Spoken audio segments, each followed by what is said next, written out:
ไปดีพ่อแม่พี่น้องมาพี่น้องมื้อนี้มากินอันต้มสุกี้พี่น้องนี่สุกี้ปลาทับทิมเด้อพี่น้องแล้วก็มีน้ำแจ่วใส่กระเทียมใส่พริกใส่หมูนาวปรุงใหม่พี่น้องมีแจ่วห่อนอีกเดี๋ยวมี2 แบบสองแบบพริกกระเทียมใส่เตาถ่านพี่น้องมาลองซิมกันเลยวันนี้เอาไข่เอาเห็ดเอาผักบุ้งลงนี่เห็ดหอมนำ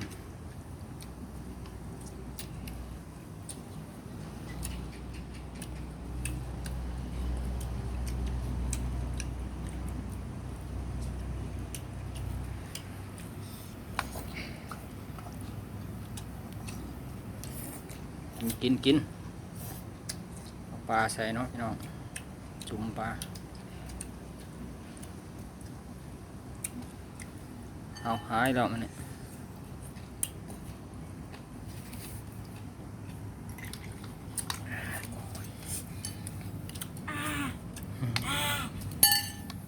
เหยียดช้ำมือเลย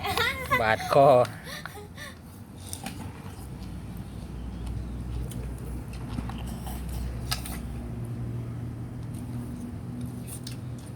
ตายน้องหันอยู่แต่ในหอฝนตกให้วัวอยากออกไปใช่พักกินยังในฝนตกกินหลายคนเนาะ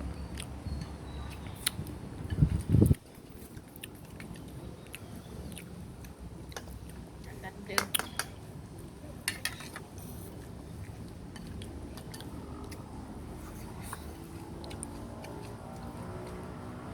นี่ปลาเฮา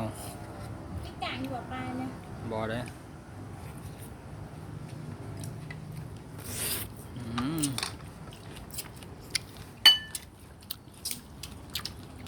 เอาพักลงหนึ่งตัดตัวเก่าเฮ็ดบริสุทธิ์เฮ็ดกันนั่งกันปลาชุบที่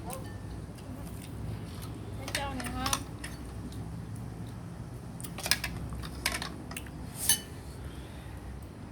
โอ้ย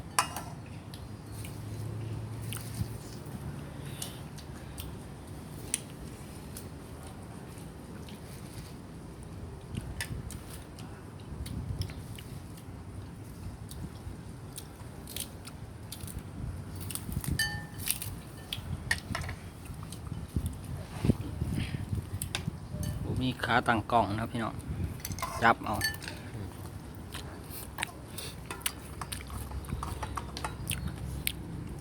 ลวงไว้ในปลานะทำพันแบบนั่งหาอาหารว่าจันมาแต่มันพูดก็ประยุทธ์ทุกวันพุธป่ะ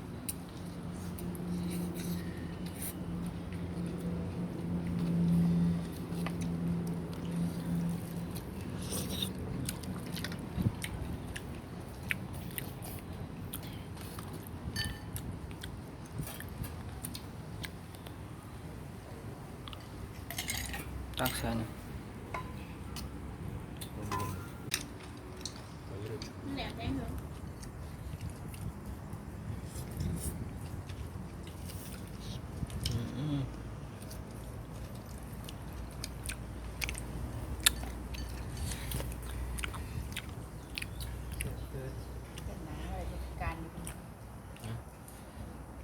บรรยากาศหน้าห้องพี่น้องประจำการฝนที่ตกเลยกินหน้าห้องเลย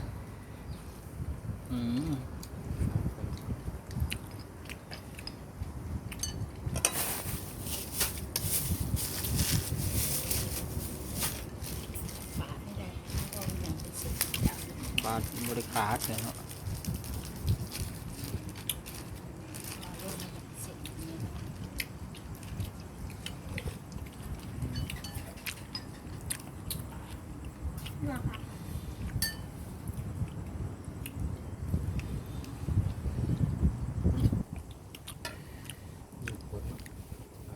เป็นนี่นี่ค่ะ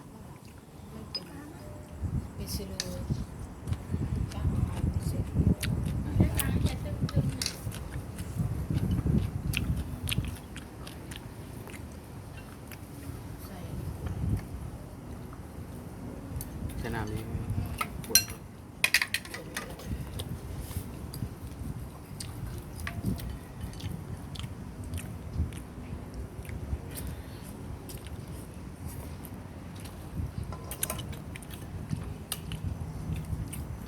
ลามันอยากแล้วๆเนาะ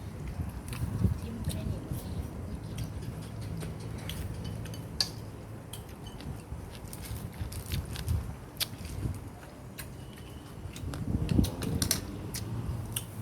เจอกลางนี่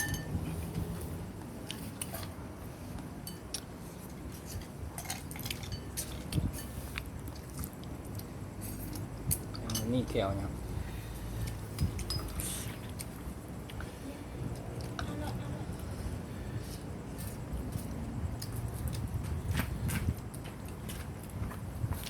กินซุกี้ มันกินเรา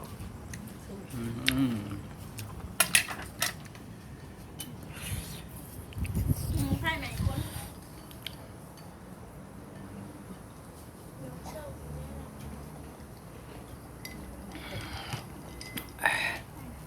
โอเคพี่น้องสำหรับคลิปนี้ก็เอาไว้ซ้ำนี้ก็เนาะ กินก่อน